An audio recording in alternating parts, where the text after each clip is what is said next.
Maker programs, they're essentially gateways for providing children with opportunities to realize their potential. The Maker movement is nothing new. It's just a revisit of the whole concept of learning through doing. But I think it's been reinvigorated with the idea of using real materials and tools, working with others, and using your imagination. It's really thinking deeply about what you want to do and how you want to make something different or how you want to change things. It also feeds the energy of the faculty. They feel revitalized, re-energized. It's really the people involved who really get kids excited about the maker culture. It's not just what the kids are building. What's really unique is the soft skills, the interpersonal skills, and the team building skills. This ability to kind of think creatively, facilitate new information, synthesize it, and do something with it.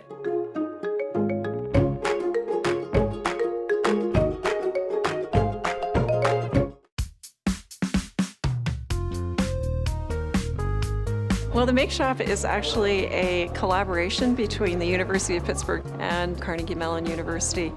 We like to use familiar materials and tools that you might find at home so a family can make those associations. The materials don't always speak for themselves, and the tools don't always speak for themselves. The role of the museum educator in the workshop is crucial. So depending on when you come in and what you come in with, both skills and ideas, what you make or what gets made in this space could be completely different. Learning happens in the Make Shop through these interactions with the museum educators, and it also happens within families. We see a lot of parents interacting with children and they've never realized that their child was capable of working at a certain level or being deeply invested in something. An important part about maker spaces or maker learning is that there's no one right way to do it.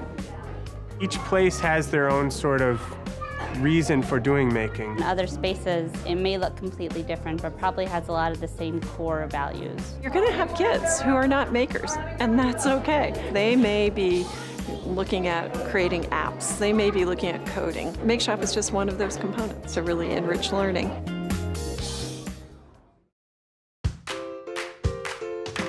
Project Lead the Way really allowed us to take a program that was a true shop program, move more into technology education, and now finally arrived at an engineering program while the students earn undergraduate credits. So it's a lot of teamwork, communication's key. These classes give us a thing to do and we have to find out how to do it and we actually do it. In past years, we just studied how the basic concepts of engineering and how things come together, and this year we're taking it one step further and actually building products we design. It allows the students to really engage in principles around engineering and the applications of it, integrating high-end technology and skill sets.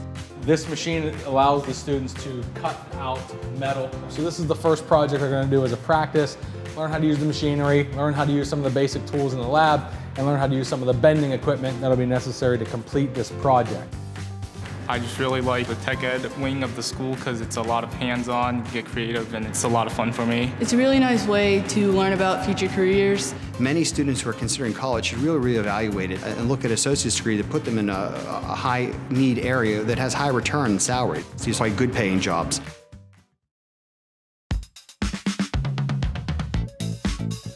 Startable Pittsburgh is a program for teens between the ages of 15 and 19 to learn entrepreneurship and maker skills over the course of an 8-week summer.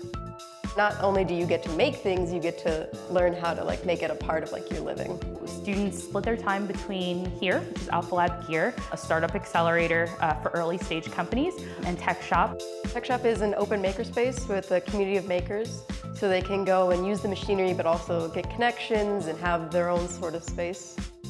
So we rush them to get to the business plan part as fast as possible and then move beyond that, and the maker portion lets us do that. If this was someone's first maker thing, then all of those classes, the first week, that really takes you from I've seen a saw to okay, you've got a lot of good skills. I had a huge field of mentors and instructors who helped me along the way to learn the equipment and learn how to sell it and make it something people would want to buy, and help me along the entire process. I do think now that I'm more likely to end up doing something with startups in the future. And so this program is really helpful in that I had sort of an idea of how I could make things work for me instead of just trying to go along with trying to find a living later. It is that maker component that sets apart what we do from other entrepreneurship programs. As a region like Pittsburgh develops, we're hoping to get more voices in this space. We're hoping to get more diverse voices in the engineering maker fields. Definitely entrepreneurship. One of the biggest things that you can take away from making is seeing the world in a different way. And that you can make the world a better place. Students get a hands-on experience, and as they get this appetite to explore their world and try to create new things in their world, it really opens up all kinds of doors. You don't get that very often, where you get to make a connection with something you love to like the real world.